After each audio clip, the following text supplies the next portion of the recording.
Can you hear me? Is okay? Yes, Doctor. Yeah. Okay. As per the definition of osteoarthritis of the knee is concerned, is a chronic joint disorder in which there is a progressive softening and disintegration of articular cartilage, which is a hyaline cartilage, and this is accompanied by a new growth of cartilage and bone at the joint margin, which you see on the plain X-ray as a osteophytes, extra bone formation, associated with capsular fibrosis. Is synonymous with the degenerative joint disease. You can call it osteoarthritis or degenerative joint disease is almost the same thing. It's a major cause of morbidity and is a significant health problem, not only in the West, but in this country as well. You see lots of patients in your clinic suffering due to osteoarthritis of the knee. And fortunately, we don't see primary osteoarthritis of the hip as compared to the knee. In West, you come across equal distribution of the knee osteoarthritis as well as the hip osteoarthritis. But in this country and in other countries like Pakistan and other Muslim countries, you don't come across hip osteoarthritis as you see in the West. So just a little bit of anatomy of the knee joints. I mean, it is knee joint is formed by the distal end of the femur, proximal end of the tibia, and your kneecap, which you call as sabuna or patella. And the patellofemoral joint is involved in 48% of the cases, medial tibial compartment in 75% of the cases, and lateral tibial compartment usually is only 26% of the cases. So major compartment which is involved in the osteoarthritis is the medial tibiofemoral compartment, and next comes your patellofemoral joint, which is underneath your kneecap. So this is just a dissected specimen. I mean, this is the fibula. So this is on the lateral side. So this is the lateral tibiofemoral compartment, and this is the medial side, and this is the medial tibiofemoral compartment. Right? Okay. And as I said, the medial tibiofemoral compartment is involved in more than 75% of the cases. And patella is not, in this specimen. So this is the trochlea, which is part of the patellofemoral joint. And these are the lateral meniscus, this is the medial meniscus over here, and these are the cruciate ligament 5 and 4. These are the cruciate ligament, anterior cruciate, and this is the posterior cruciate. This is the medial femoral condyle, this is the lateral femoral condyle, proximal, this is the lateral tibial plateau, and this is the medial tibial plateau. So this is the plain X-ray, and you can see over here is again this is the fibula, this is the lateral tibiofemoral compartment, this is the medial tibiofemoral compartment, and this is the kneecap. You can see the shadow. This is the AP view, and underneath is your patellofemoral compartment. So classification is primary or idiopathic osteoarthritis, which is aging osteoarthritis, which is the main topic of discussion today, and secondary osteoarthritis, which you may see in a relatively younger age. And secondary, why it's called secondary? Because there's always some underlying problem going on in the knee joint, and that leads to early osteoarthritis. We're not going to discuss about the secondary osteoarthritis. So the secondary osteoarthritis is usually due to trauma. If any history of trauma involving the knee joint intra-articular fracture or involve injury to your meniscus or cartilage can lead to early secondary osteoarthritis. Previous infection, either chronic infection or infection may lead to early osteoarthritis, and metabolic cause like if you high uric acid, inflammatory, this is rheumatoid arthritis. Yes. Yes. This is the primary causes for osteoarthritis. No. This is secondary. I'm just saying because just secondary osteoarthritis. So you can say trauma, infection, metabolic, inflammatory, which is maybe a rheumatoid arthritis. You can get early osteoarthritic changes in the knee joint, and congenital if there is any deformity in the knee joint, which may lead to unequal distribution of the weight and lead to osteoarthritis. Just ignore this. So then the primary osteoarthritis, what are the principal risk factors? Age, heredity, obesity, hormonal, sports and leisure, physical activities, and occupation. So I just go one by one in little bit of detail.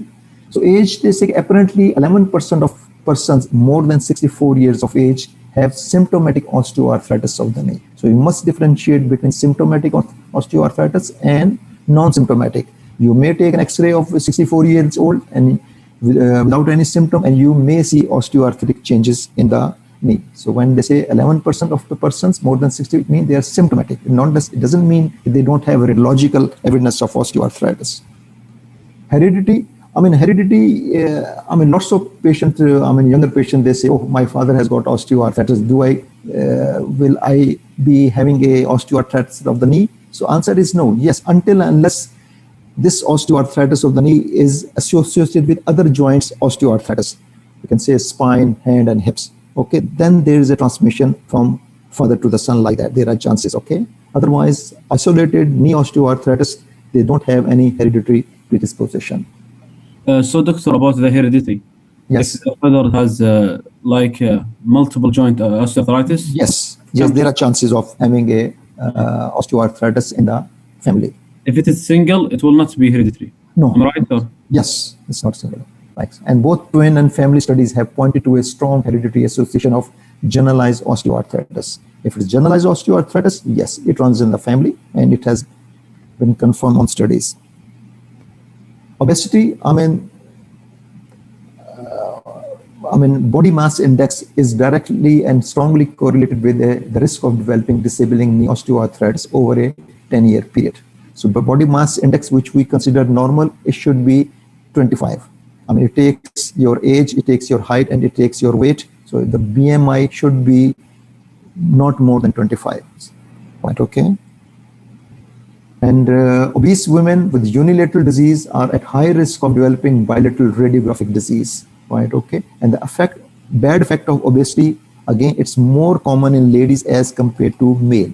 It doesn't mean that male, they should not reduce their weight, but the studies have shown the bad effect of the obesity is more in ladies as compared to gents. An overweight person with knee osteoarthritis are at higher risk of experiencing progressive disease than are non-overweight. If you have osteoarthritis, if you are overweight, chances of progression of the osteoarthritis is more in an obese person as compared to a slim person.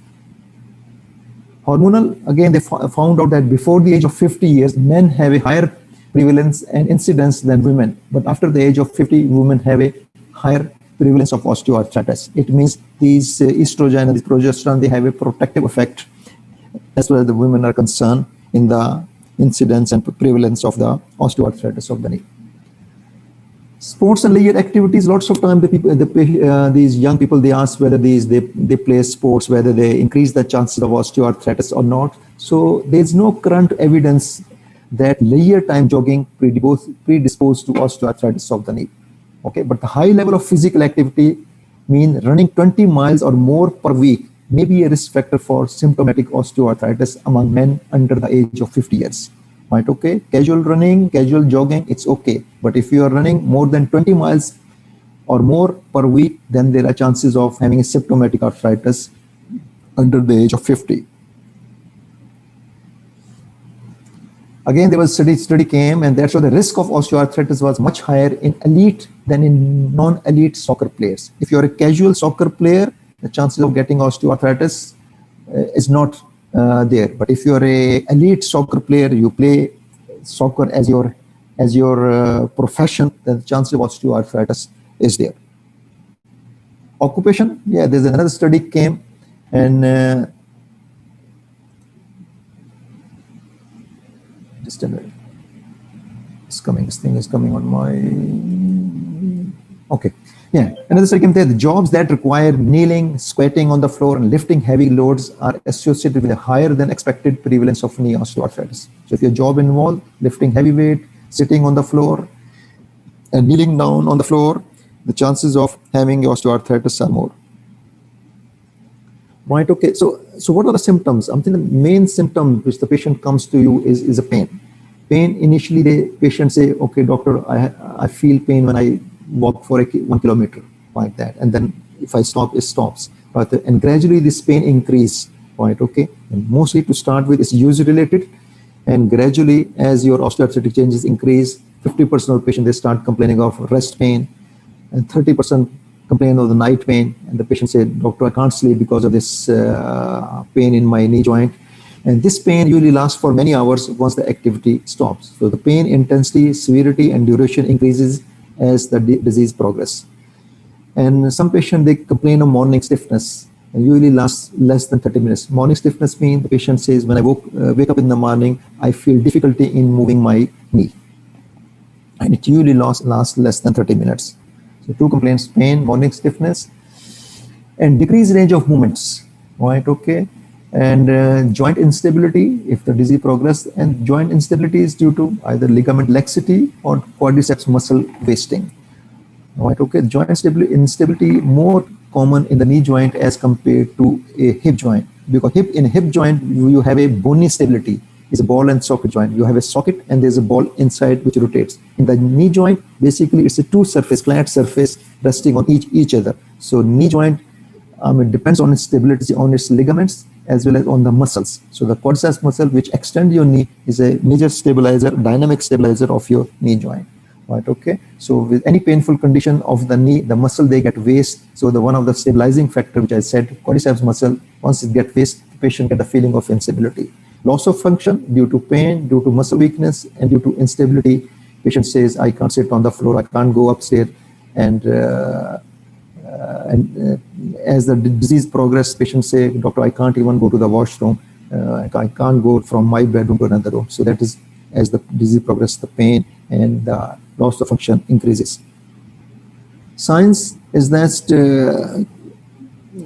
crepitation on movements. You just put your hand onto the knee and move the knee joint. You feel crepitation, and you can even differentiate whether this crepitation coming from the patellofemoral joint, or whether it's coming from the medial side of the knee, or it's coming from the lateral side of the knee. Right? Okay. Joint line tenderness. You just feel that press in a bent knee, 90 degree. You bend the knee and press onto the joint line medially and laterally. And most of the time, as I said earlier, that the medial compartment is involved in 75% of the cases. A lateral compartment is less than 26% of the cases. So you can elicit tenderness onto the medial joint line. Bony enlargement due to osteophyte formation. You see limitation of movement. Normally extension is 0 degree and flexion is when the patient touches the heel onto the back of his thigh. So this is more than, you can say, 130 degree of flexion. Okay, joint deformity. This is again due to the progression of the disease. And sometimes you may find increased fluid inside the knee joint as a fusion, and some laxity due to ligament relaxation, or you can the stretching of the ligament. So this you can see on the right side, the knee is affected by the osteoarthritis, right? Okay, and that leads to joint deformity. The left knee is okay. So as you can see, it's a varus deformity over here. And because of this varus deformity, the ligament onto the lateral side, they usually stretch.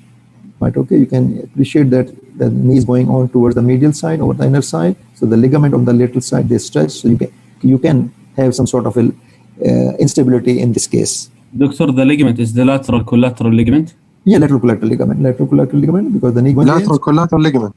Lateral collateral ligament, yeah. Okay, the medial collateral is here and lateral collateral is over here.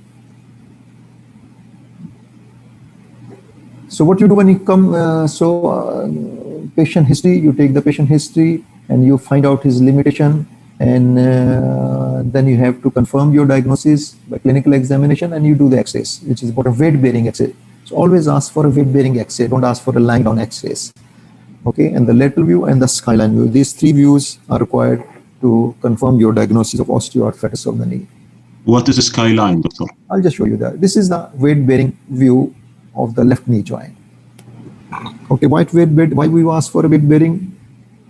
Any idea? Okay, why we ask for a standing view of the knee joint? To see the deformity and the Deformity, yes. You can see the deformity. You yeah. can see the deformity in a lying down view as well, isn't it? Yes, but in standing we will see the full deformity because the gravity and the weight. Yes, So the range of motion? yes, you're right. But the main thing is we just really want to see the joint space. What about range of motion, doctor? Or not? No, they don't. This is joint space. Can you see here? There's a joint space. There's a good joint space. This is the middle compartment because the fibula is here. This is a lateral compartment. You can see a joint space. Why you see the joint space in a standing view? Like for the osteophyte or. But why you see the joint space? Normal. Sorry, doctor, I lost the connection. You said why we make weight bearing X-ray. Weight-bearing X-ray, yeah. Because we want to see the joint space. But why we want to see the joint space?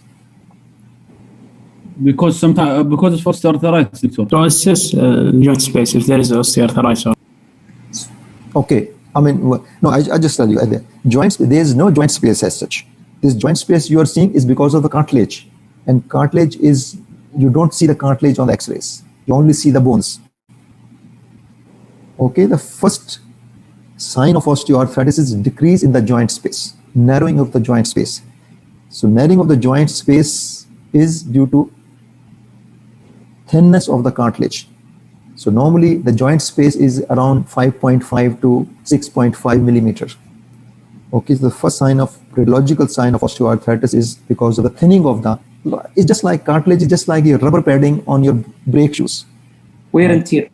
Wear and tear. Okay, thinning, wear and tear. You use your brakes, with passage of time, the brake pads thin out. These are, brake pads are always on metal, isn't it? In your cars.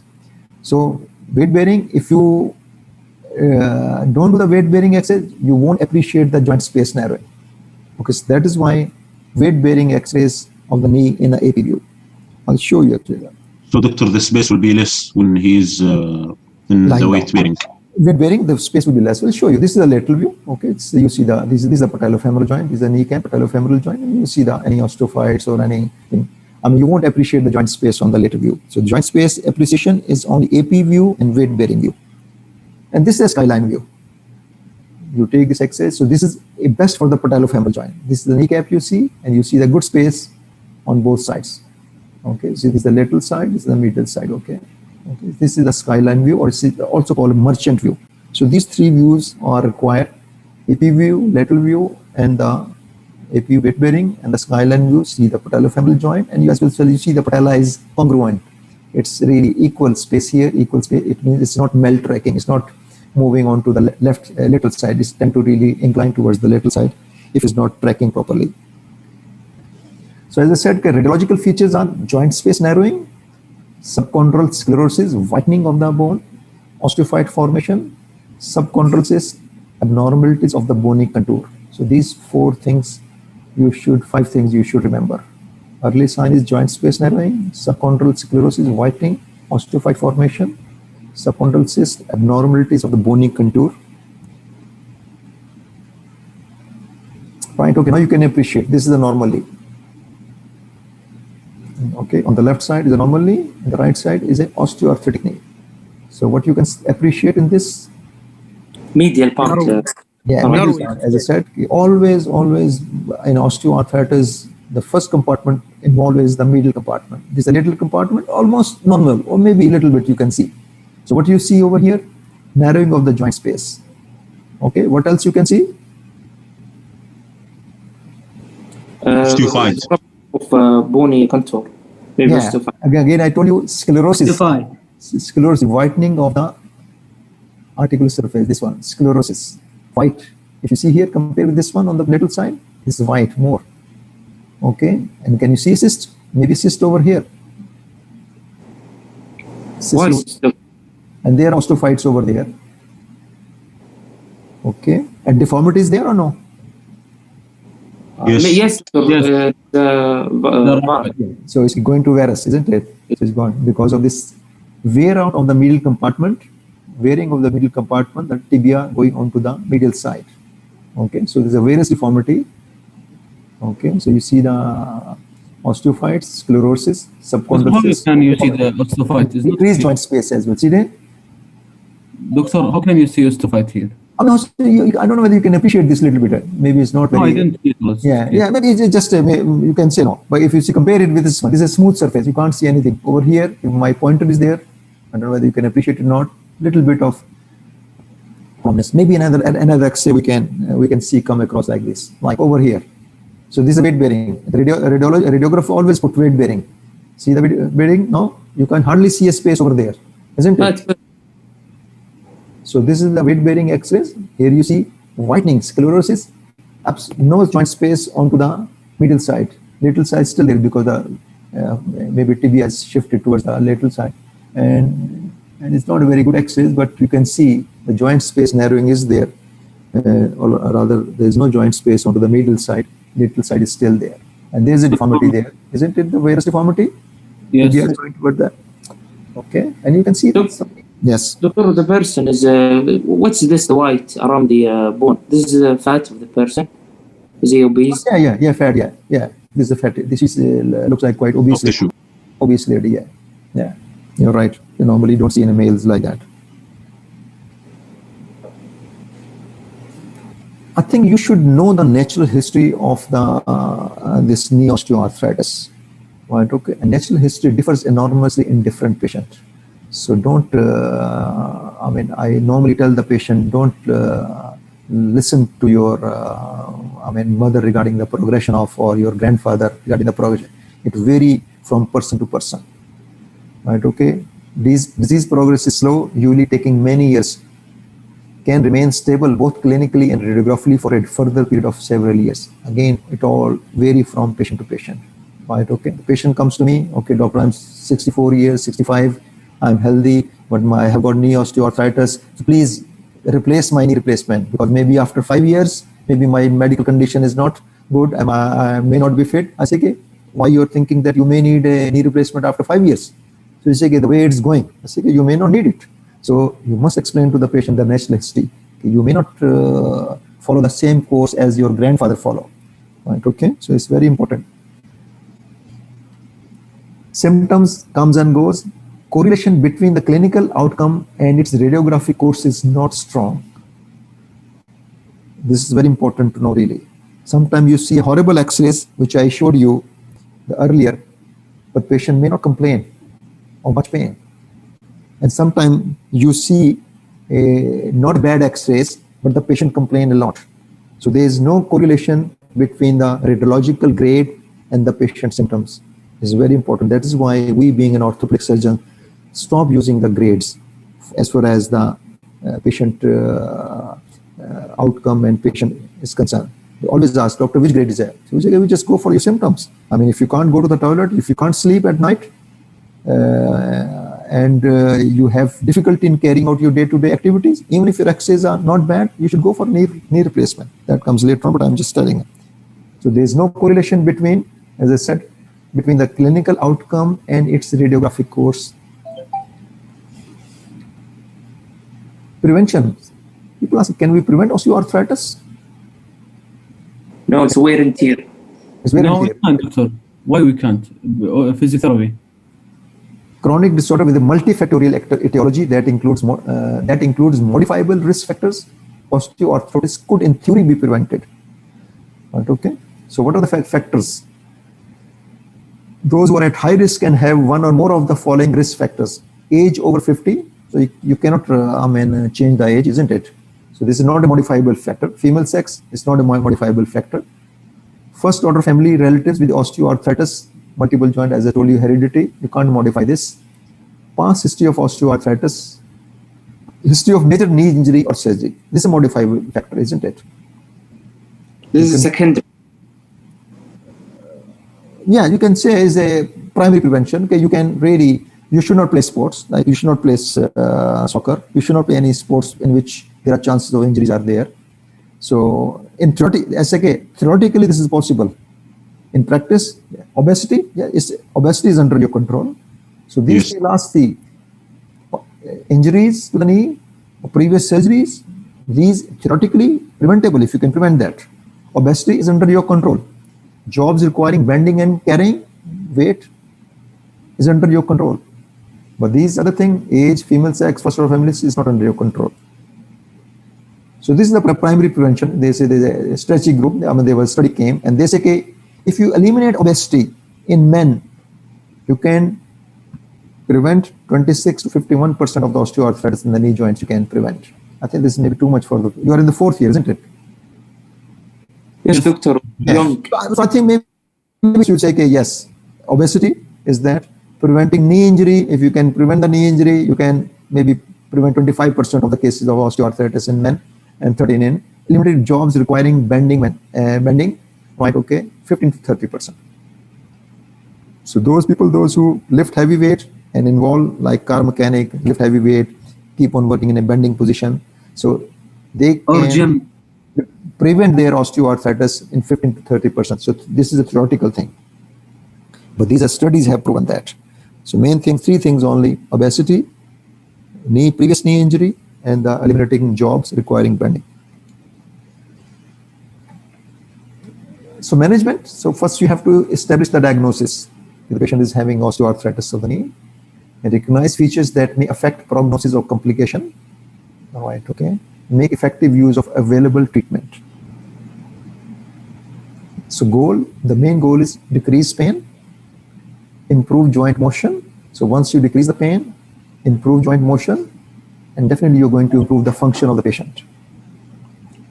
3 things.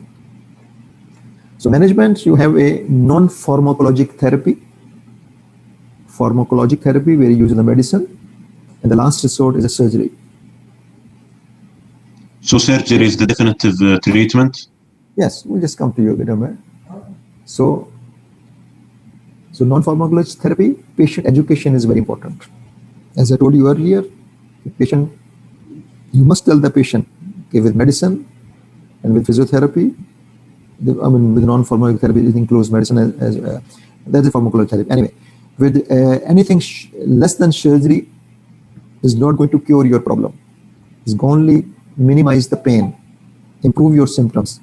Patient comes with an idea that, okay, doctor, they expect you give them medicine for a week or 10 days and they will get away with everything. It's not true. And you must tell the patient, okay, don't listen to your grandfather, okay, he had a bad time with these osteoarthritis. You may not pass through that stage. Natural history is different. Right, okay? And sometimes the patient says, why you can't cure the thing with medication? So I simply tell them, okay, you have a white hair? I say, yes, I have the white hair. I say, can you cure the white hair? I say, no. I say, okay, how are you going to make it black? I say, okay, keep on dyeing. So I tell the patient, okay, you have to keep on dyeing your joints with painkillers or physiotherapy, whatever is that. But cure is only with a surgery. Okay, so patient education is very important. And social support, I think you must involve, in West, they always involve the social worker because the old people over there live alone. So this is more, and they visit their home care, what they actually need for them, okay? So that is social support. If they live alone, so they need to make an arrangement to bring food for them or something like that, or if they need anything in the toilet, or if they live upstairs, so they need to arrange some sort of a lift or for that. So may not be a very important consideration in this country where we are well supported by their siblings and their children. Weight loss, if overweight, just tell them 25 BMI. Your weight should be less than 25 BMI. It's very important. Okay, physiotherapy. Okay, you refer to the physiotherapy and occupational therapy. These are the pain modulation thing, transcutaneous nerve stimulation, electropuncture. You can try all these things which is available, okay? Physiotherapy, the aim is to maintain the range of motion, strengthening of the muscle, especially the quadriceps muscle, which is the main stabilizer and extension of the knee, because for your walking, you need a good quadriceps muscle. You walk with a straight knee. And as I told you earlier, there is no bony stability, so patient has to rely on the good quadriceps muscle, which is in front of your thigh. Okay, and general health, okay, and supervise yourself. Initially, you send the patient to the physio department, okay, they tell them exercises, they have leaflets, and then ask the patient to keep on doing these exercises at home. And the physiotherapist should assess that patient need a walking stick or not. Shoe insert, you need a good shoes like Skechers, shock absorber. We keep on changing our car shock absorbers, isn't it? Every 3 years, 4 years, or 5 years, we change the shock absorbers of our car. We don't take care of our own shock absorbers. So good shoes make a lot of difference, right? Okay, for the knee osteoarthritis. So lightweight knee brace, if there's a knee instability, if you check the knee, there's some laxity on the medial or lateral ligament, you just give them some light knee braces. Occupational therapy, again, they are going to assess the home assessment and high toilet seat, because these patients with advanced osteoarthritis, they can't sit on the floor. So you have to make into consideration regarding whether they have ordinary Muslim sort of a toilet, or if they have, then they have to raise the toilet seats to make it more like that. Home assessment, as I told you earlier, whether they have stairs, we have to sort it out their stairs, okay, because they can't climb the stairs with these advanced osteoarthritis. So pharmacologic therapy, there are paracetamol is a simple Fevadol. I don't know, you heard of paracetamol? You're familiar with paracetamol or Fevadol? Of course. Yeah. Yes. You take for your headache, eh? Yes. You know, Did you take the paracetamol before coming for this lecture or no? no, doctor. Oh, No. no, why? Right, okay. Are interested. So, the thing is, start with simple thing, because paracetamol, you can give 1 gram twice daily, right? Okay, you can go up to 4 grams. there are studies which shows that paracetamol can be taken 1 gram twice a day for 2 years, no harmful effects.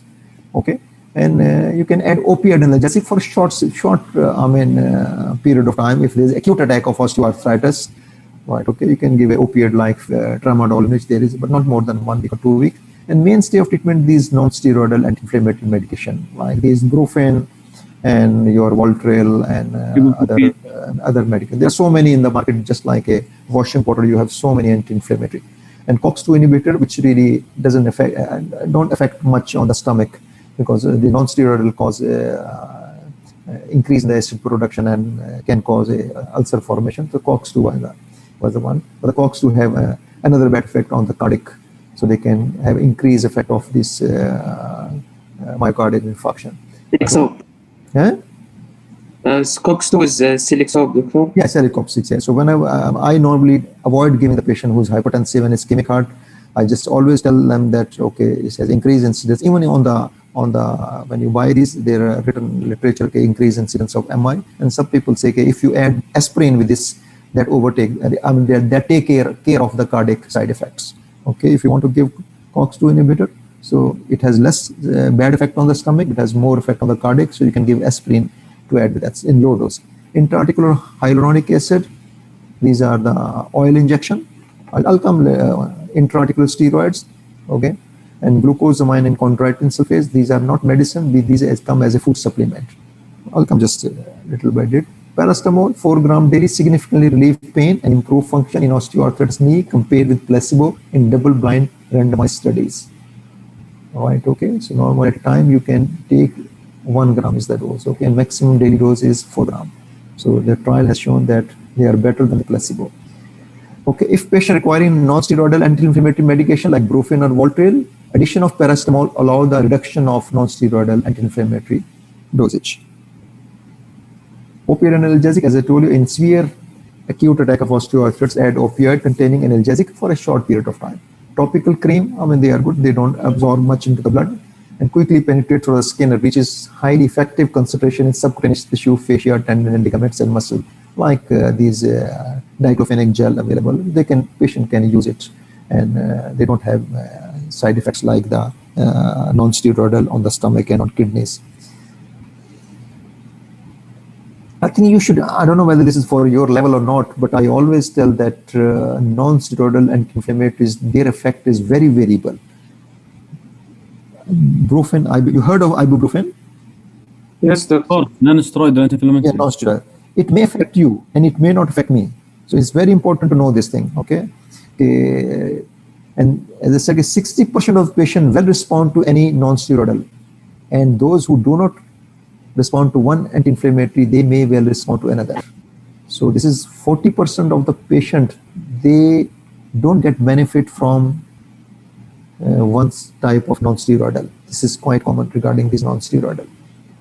Okay, and full analgesic effect should normally be obtained in 1 week. So if you start with ibuprofen or diclofenac, wait for 1 week till you say, yes, it's not effective. He's among one of the 40% of the patients. So after 1 week, patient not getting any benefit, then change it to another one. So he may be one of the 40% who's not happy or with not getting benefit from the ibuprofen or Voltaren. Change it to a different one. It's very, Doctor, does this specific with the osteoarthritis or also other diseases? No. Just general. Whenever you give the non-steroidal for, normally you give it for the anti-inflammatory as a non-steroidal for pain and all these things. This is general. Okay, clear. General of the non-steroidal anti-inflammatory. So you must keep this in mind. Very, very, very variable in their response. So anti-inflammatory effect may take 3 weeks. Anti-inflammatory means, so there's a painkiller, there are anti-inflammatory. Inflammation is swelling and there's all these edema and inflammation. It takes 3 weeks to settle the pain. Main difference between non-steroidal and anti-inflammatory medication are the incidence and type of side effects. Okay, that is the main difference. Some affect more on the stomach, some affect less. That is the main difference. Okay. Consider renal and hepatic toxicity, especially in elderly people. All right, okay, be careful in giving them in elderly patient, those who have already renal and hepatic. Try to use less toxic like paracetamol or some other thing. So non-steroidal and contraindicated active pulse peptic ulceration, baseline liver function test, urea electrolytes, hemoglobin, and repeat every 6 months. If you're giving these on a regular basis, every 6 months, you must repeat these liver function, urea electrolytes, liver function test, tell you about your hepatic thing, urea electrolyte for your kidney, and hemoglobin or your blood, okay? For long-term treatment, add omeprazole to prevent gastroduodenal ulceration. Okay, so I always give omeprazole to every patient. Even to the young patient, those who come, young patient will not come for the knee osteo from other thing, but I usually give them this omeprazole, which is antacid medicine, and I tell them, if you start getting these gastric side effects, take 1 tablet in a night. Okay, all non-steroidal anti-inflammatory medication except aspirin increase the risk of myocardial infarction. Okay. Like hyaluronic acid, oil injection. Have you heard of this oil injection? No. No. I mean, it's quite popular. I mean, because hyaluronic acid is normal constituent of the this synovial fluid. Okay, and it's thought to protect the articular cartilage of the knee by acting as a lubricant. Intra-articular hyaluronic acid concentration are lower in the synovial fluid of patient with new osteoarthritis. So we know all these 3 facts. Okay, on the basis of that, these pharmaceutical companies, they started making these injection. So not more than 3 in a year. Okay, cause localized osteoporosis. Hyaluronic acid. Yeah, that's right. Hyaluronic acid. But now the American Academy of these orthopedic surgeons, they don't recommend these. No doubt we are using in this country a lot, but their latest recommendation is that it's waste of money and waste of time. Okay, you should not give this. No doubt in this country, people, they do get benefit from this pain relief for a year or 6 months like that. But the companies, those who make these injections, they say, okay, once you give the injection, the 66% of the patient, they get benefit. Again, 35% of the patient, they don't get benefit. Because these are expensive injection. Maybe one injection costs 2,000 real. So I'll tell the patient, those who want to buy, because it's not available in our hospital. So we tell them that 35% of patients, they don't get any benefit from these injections. So I stopped using that after the recommendation from the American Academy of Orthopedic Surgeons. You should not really use it as a routine, but people still use it and still being used in this country, right? Okay, so it comes in different types. Some company making 1 injection, some company make it as a 3 injection, you give weekly interval, and some making it as a 5 injection. So just remember hyaluronic acid, but it's now these days become controversial. So now the American Academies recommend that the intra-articular steroids is better than the hyaluronic. It's cheap, it's easily available, it's very cheap. So, but again, not more than 3 injections in a year. It's caused localized osteoporosis. When you give it to the knee joint, it's caused localized osteoporosis and may adversely affect the future total knee replacement. Because once you have osteoporosis in the knee joint, you need a strong bone to hold the metallic prosthesis. Right? Okay. I never gave in my life intra-articular this steroid in the last maybe 30 years. I never gave. Right? Okay. But again, there is a tendency coming. I mean, a selective group of patient is 90 years old, not fit for surgery, in a severe pain, you can give them intra-articular steroid injection. But careful giving in a diabetic patient because it may disturb your diabetic management. Again, the American Academy of Osteoarthritis, American Academy of Orthopedic Surgeons clinical practice guidelines could not recommend for or against the use of intra-articular steroids. They are not recommended, neither they are against it. So it's your decision depending on your circumstances. As I gave you the example of 90 years old, not fit for surgery, severe pain, I don't mind giving him an intra-articular steroid for the pain relief. Okay, there's a significant short-term pain relief for up to 3 months with the intra-articular steroid injection. Glucosamine and chondroitin sulfate, again, these are available. You go in here, you have the GNG or whatever is that. You can even you can find these medications. These are food supplements. These are not approved as a medication. But again, people they are using it a lot. Again, the American Academy of Orthopedic Surgeons, they strongly recommend against their use. But we are using. Doctor, this is similar to the omega. Yeah, omega is, I don't know, omega is fish liver oil. I don't know. There's a thing. No, they come as a glucosamine, and these are the normal constituents. Hyaluronase, doctor. It's called. Fluid. Okay, and people they use it regularly, and some people they get benefit, some people they don't get benefit. but the recommendation is that waste of time, waste of money. But even then, American Academy said they strongly recommend against their use. Still, if you go to America, on the shelf, there is one shelf only for the chondroitin sulfates and glucosamine. All right, okay. And again, the Osteoarthritis Research Society International, again, they're sentiment that there is a little clinical efficacy in these treatments. Right, okay. So these are just like I can say the herbal sort of a thing, food supplement, want to use it. But as far as evidence-based medicine does not recommend to use these things. Right, okay. If you use it in a proper way. I think they have the 1200 milligram of chondroitin sulfate and 1500 milligram of glucosamine. It comes 1200 milligram for this and glucosamine 1500 milligram. Some companies making as a one capsule, combining these together. Some making it a two, half like that. So, but just to keep in your mind, okay, these are available. But doctor, from 100 patients, how many one will get the benefit? No, I think I have gone through these meta-analysis, but these studies were sponsored by the companies, those who make these, and they showed excellent results. Okay. Right, okay. So these companies, they showed excellent results of these meta-analysis. But as I said, these are company-biased studies. I'm sure that the FDA or these British National Formula BNF, they don't recommend approve as a medicine until there is significant number of patients they get FENIB. I think it should be more than 50-60%, maybe a few percentage of the patient they get benefits, so they don't approve them as a medication. I'm not exactly sure how much percentage need to get benefit to approve as a medicine. I'm sure there's less than 5 or 10%. Okay, so the management, this is simple, non-pharmacological treatment, which includes your physiotherapy, your body style, change your walking stick. This is plus paracetamol. If severe pain, add topical cream if needed. Add opioid analgesic for short duration severe attacks.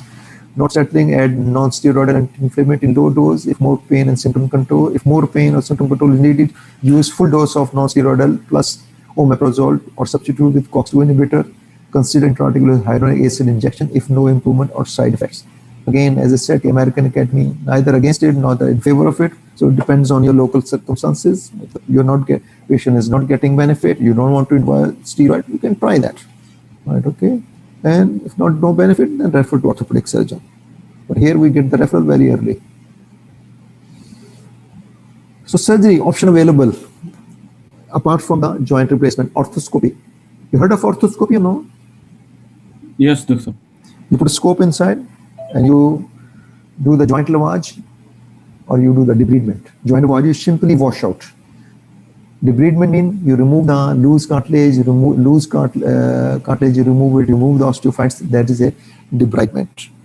Right, okay. Lavage is simply wash out with a normal saline, and debridement is you remove all these loose and extra synovium and all these things. Surgery, cartilage transplantation procedure. You take a healthy cartilage and you transplant into the disease area. But it's all only for the younger patient less than 60 years, isolated defect, localized cartilage, and not for diffuse disease. If you have advanced osteoarthritis, which I showed you in my display, was not recommended. It's only isolated area. So you can take the osteochondral transplantation, you take the osteochondral from the non-weight bearing area of the knee joint, like a patellofemoral area, which is not part of the joint, not in contact with the patella. You can take from there and you can implant these onto the weight bearing area, which is your medial compartment or the lateral compartment. Another thing is autologous chondrocyte implantation. Okay, you take the cartilage cells from the patient and you grow in a culture for a couple of months and then you implant it back. Again, this osteochondral transplantation got a good result, but autologous chondrocyte started in maybe late 1990. It's very expensive and it's ultimately, people stop using it. So there's no more really using the osteochondral still going on. You take a cartilage along with a bone from a non-important area of the knee joint and put it into a weight bearing area. Right, okay. And autologous chondrocyte, as I said, is again going out of fashion, very expensive. High TB osteotomy in a young patient, if you have like I showed you one patient with a varus knee, and when you varus knee, more weight move towards the medial side. Normally, when we walk, 75% of weight goes to the medial compartment, and 25% of the weight go to the little compartment, and that is the reason you get osteoarthritic change first in the medial compartment, because you are putting in a normal person putting more weight onto the medial compartment as compared to little compartment. So in these cases, those who have a middle compartment osteoarthritis with a varus knee, you can do a osteotomy. You can break the bone just below the knee joint in the tibia and straighten the knee and make it more valgus position. This is another option. Knee replacement, you have a unicondylar knee and total knee. At your level, only remember these two things. Unicondylar, unicondylar mean you replace only one compartment. So there are knees available which replace only the medial compartment. There are knees available which replace only your patellofemoral compartment or the lateral compartment. But the permanent solution is again a total knee replacement when you replace all the three compartments. So this one is that. So here you can see medial compartment osteoarthritis, isn't it? Yes, there is no joint space. No joint space, or as compared to lateral sides, yeah. Sclerosis there. There's osteophytes is there. There are osteophytes there. Sclerosis, osteophyte, maybe some subchondral cyst. And this patient is, I don't know, maybe 60 years old, and patient says, knee replacement decision you make. I mean, if patient comes to me, doctor, I used to walk 5 kilometers. No, I can walk 1 kilometer. So that is not an indication for knee replacement. Right, okay. When there is a considerable functional disability. Okay, so 5 kilometers walk is not necessary for daily living, isn't it? So my indication, I tell the patient, if the patient cannot sleep because of this pain, patient can't go to the washroom, patient cannot go to another room, and his day-to-day life is affected because of this pain, then you do a knee replacement. Right, okay. Doctor, where is the cyst? I mean, you can see that it's very difficult. Normally, sometimes you see the radiolucent area over here. Does it fill with the fluid? Say it again. I said there is fluid inside this. Basically, because of this weight distribution, you get a microfracture underneath the this articular surface, microfracture, and they break up and they become a cyst like that. So the pathology is like that, is there. And sometimes you see a fluid in that. Sometimes you just see some capsular lining as well. When you do operation, you come across these, and sometimes you just like I mean, very oily material in that. Okay, clear. Thank you. Okay, so this was a little bit varus knee as well, isn't it? This was a varus. So we did a knee replacement on this patient, okay, because he was in pain. So we replaced. Along with the osteotomy, doctor. Say it again? Along with the osteotomy. I think osteotomy is if he's a younger patient, like less than 50 years.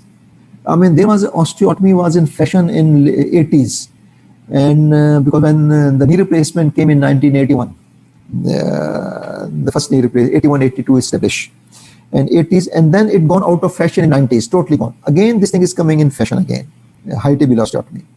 So it was popular before the knee replacement, then it stopped. People stopped using that high table osteotomy in 1990, but again, it's coming in fashion in a younger patient, with a in a compartmental disease.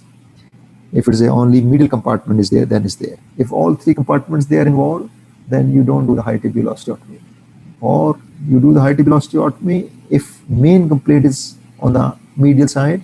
Even I normally, if I do the high tibial osteotomy, I do the arthroscopy just to assess the other compartments. If there's a significant changes in the patellofemoral compartment or the lateral compartment, I don't go for the high tibial osteotomy. But if there's some changes, not severe changes, and the patient complaint is mainly from the medial side, then you go for the high tibial osteotomy. So it depends on the patient's symptom. The patient is saying, I only have the medial side pain, then you can consider in a relatively young active patient, but not a 65 or 75 like a patient like that.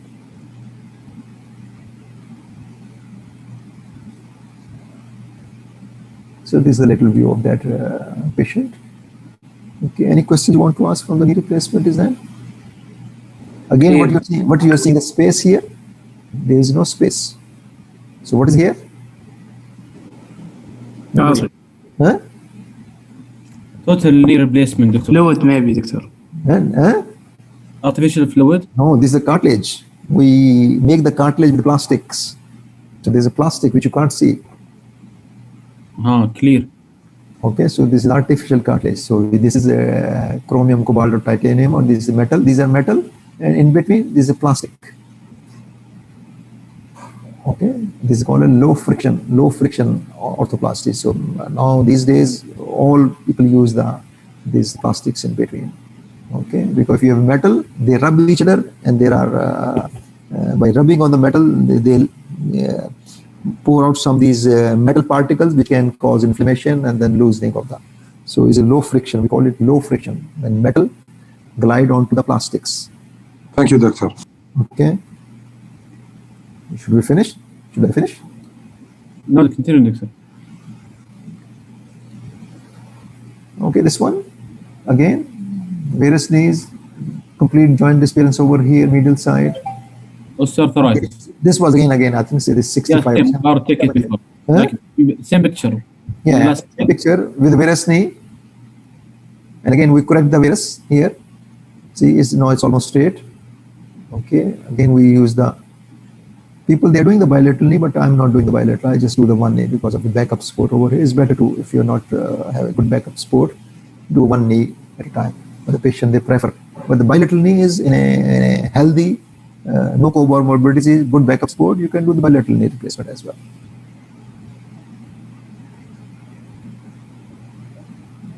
Again, this one, weight bearing exercise, this is more severe deformity again. Again, we replace a one knee in this patient. I think we did the other side or not, I'm not sure. Does the range of motion will be affected? Yeah, because these knees, new knees, they have good flexion. They call, I mean, in West they call it a Muslim knee because the Muslim they need it for praying. So they have good range of movement. They go from 0 degree. They can really. I think majority of my patients, they are really quite good. But we don't guarantee them that full. I mean, pre-operatively we say, okay, our aim is, okay, you need a 5 to 10 degree lack of extension and 85 degree flexion. You need it for your routine activities. Normally, flexion, doctor, is 150. Oh no, Right? not 130, 35. I mean, very upon the patient build. Normally, say, okay, you should be able to touch your heel to your thigh, like that. Go beyond 130 degree. But we tell them, okay, our aim is to aim of the knee replacement is to give you a pain-free, stable knee. That is the first aim. Pain-free, and it should be stable. There's no point in giving a pain-free but unstable knee. So that is the main aim. Range of movement is our secondary importance. If we get a range of movement beyond 90 degree, that's fine. Because for normal walking, you need not a full extension. You need a 5 to 10 degree of flexion. You don't walk a stiff leg. You keep your legs little bit flexed when you walk. You can try that. Okay, and flexion, how much you need the flexion? Minimum flexion, 85 to 90 degree. Right, okay? We don't need 70 degree flexion because 70 degree flexion is a disability. With a 70 degree flexion, you cannot stand up from a chair. If you're sitting on a chair with a 70 degree flexion, you can't stand up. You can try, even you are young, you can try that and tell me whether how many of you were able to stand up with a 60 degree flexion knee. You can try it now. Keep your knee flexed to only 60 degree and try to stand up without a support from your chair. Wait, doctor, I can't do it. I fell off, doctor. Huh? I fell off. Wait, I can't do it. But if you have a 90 degree flexion, you can easily stand up from a chair without any support. Exactly, yes. Isn't Yes, it? clear. Yes, Yes. clear. Yes, so we need a range of movement and from 5 to 10 degree up to 85 or 90 degree. This is what we aim. Okay, this would tell the patient, if this is our aim, stable, pain-free knee, and the range of movement is so that you can carry out your day-to-day activities. Praying is to get good. Yeah, I mean, I think some patients they get good range of movement. My patient they get good range of movement, but they fear about praying. They don't really want to. But it's okay as far as we are concerned. These knees they are okay for the praying. Okay. Right, okay, the conclusion is that younger patient less than 60 years with knee arthritis present challenges in the patient. Okay, patient education is important. Weight reduction in overweight is extremely important. Proper use of walking cane is certainly beneficial and cost effective. So these two things, which is important, and patient, they don't do that. Weight reduction and proper use of walking cane. The ladies, you ask them to reduce weight, say inshallah. Walking stick, they won't use. They say no, it gives an impression of old age. So these two things are very important, and most of the ladies and most of the men, they don't follow these. Inshallah, Doctor. Inshallah. So as a clinician, it is important to know the relevant literature and offer appropriate treatment options. Right? Okay. Overall goal of combined treatment approach should be considered improvement of symptoms rather than complete relief. Okay. Apart from surgery, just consider you're going to improve the symptoms, not the complete relief. And for complete relief, patient needs a total knee replacement. Again, as I said earlier, treat the patient, not X-rays. Don't jump to the conclusion after seeing the horrible X-rays and patient is not complaining. Okay, so always treat the patient, not X-rays. Okay, any questions you have? I have a question, doctor. Yes. What are the classical symptoms for osteoarthritis, the normal? Patient complaining for Classical symptoms, yes. of the osteoarthritis of the knee. Yes, what the patient complaining of? Patient complains of pain, limitation of movements, and disability due to that. And these two Pain when walking, pain. while he's walking. Yeah. It starts with pain, with exertion, with activity, and gradually this, like, patients say, okay, I can walk up to 1 kilometer. Then they say, no, this walking distance is reducing, and then gradually say, okay, doctor, I can't really go for shopping. Then gradually say, I can't even go to the washroom. Then say, can't even sleep because of this pain, eye pain. So these things, they gradually progress. But how rapidly progress? Nobody knows the natural history. Nobody. You cannot say, as I said earlier, no, you can't say my grandfather progressed very rapidly, so my father is going to have the same thing. No, it's very variable. Natural history is very variable, and there is no correlation between patient symptom and the patient X-rays. Even they did a study on the pathology of, the pathology specimen is that like that. There is no correlation between patient symptom and the grade of the osteoarthritis. So normally we divide these osteoarthritic grade into 4 grades, but I did not use this term over here. When we do the orthoscopy, we tell the patient, like, you have this much grade. But again, the idea of telling the grade is so that you should reduce your weight and so that you cannot progress from grade 2 to grade 3 or grade 4. It's like that. Doctor, why you mentioned morning stiffness? We know morning stiffness is special. And I think the stiffness is due to, in the early stages, whenever there is a painful condition of any joint, not only the knee joint. Muscles, they want to, naturally, painful condition joint, if you keep the knee, joint straight, not move it, you don't feel pain, isn't it? yes. Yeah. So this is by nature. Muscles, they go into spasm. So they protect the joint by going to spasm. So the knee should not move, and muscle, they go into spasm. So that is the reason. Prevent move. And this stiffness only for last for 30 minutes, less than 30 minutes. At the patient move, because sleeping, you are sleeping in one posture, straight leg, or whatever is that. So the muscle, they go into. So this is so that is why when we add the painkillers, sometimes we add the muscle relaxant as well for the patient. Mm-hmm. Clear, doctor. Thank you very much. Thank you. Anything else? Thank you. Thank you, Doctor. Any more questions? Thank Everything is clear. Okay. So one lecture is okay. One lecture is okay rather than four topics. I have just a question regarding maybe the 6th or 5th slide. There was a picture, and you said this is the anterior cruciate ligament, this is the medial meniscus, lateral meniscus. Can you go back for that?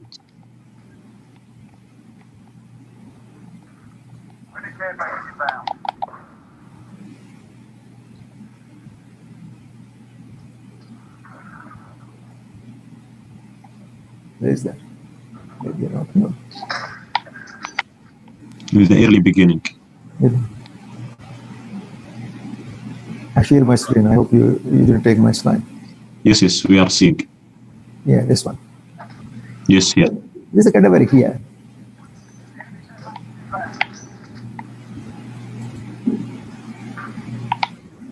What happened?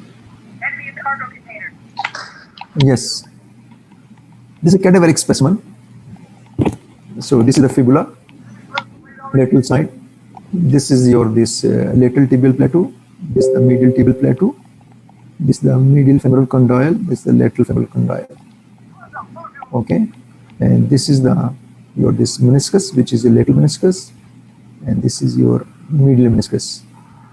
Okay, this is your anterior cruciate ligament number 5.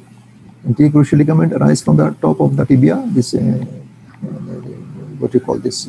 From anterior tibia to Eminence, the femoral condyle. and it goes laterally, and it attaches to the lateral condyle, medial wall. This is lateral condyle. This is medial wall of the this anterior cruciate, and this is this posterior cruciate ligament. Posterior cruciate arises from the back of the knee, back of the tibia, and attaches to the lateral wall of the medial femoral condyle. And this is the lateral collateral ligament. What was your concern? And this is your medial collateral ligament. This is medial collateral ligament.